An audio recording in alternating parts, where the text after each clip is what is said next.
I believe the current AI issues have already started causing distress for some handmade creators. Google stated that as long as your photo has used their AI even for simple tasks, like background removal or cropping, it will be embedded with their proprietary digital watermark. However, it doesn't show how much AI was actually used. Even if you only used 1%, the entire work could still be judged as AI generated. Unfortunately, if the third-party editing software you use is powered by Google's AI model in the background, then even using AI for background removal could result in the image being marked with that digital watermark.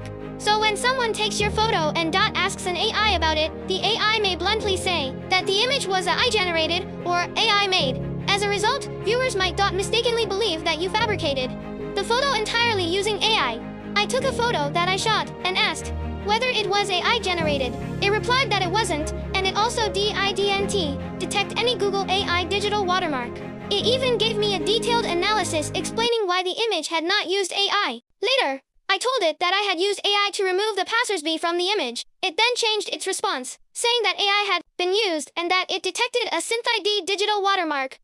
Originally, it had said no watermark was detected, and now it reversed itself. What I found even more interesting is that I was using a Chinese photo editing app, not a Google AI model. It also claimed that there were AI-generated traces on the grass, even though I never edited the grass.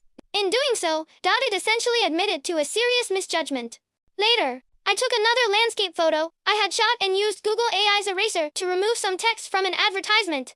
Its response was that it didn't detect any SynthID digital watermark and confidently told me that the photo hadn't undergone any AI generation or editing. But I had indeed used Google AI's editing features to post-process this image.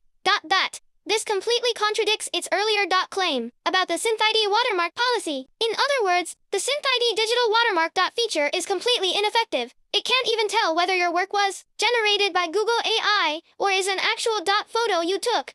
It also told me that, in its opinion, the SynthID digital watermark is very advanced, yet these issues still occur. This means that this method of verification is hardly reliable. However, I finally conducted an experiment. I simply used a Google AI-related editing tool to lower the brightness of a photo. SynthID's assessment labeled the image as heavily AI-generated or entirely AI-generated. This means that once I use any AI feature even just 1% the photo's creator is considered AI, not me. And this is the original photo. The only change was lowering the brightness. Yet SynthID classified it as heavily AI-generated or entirely AI-generated.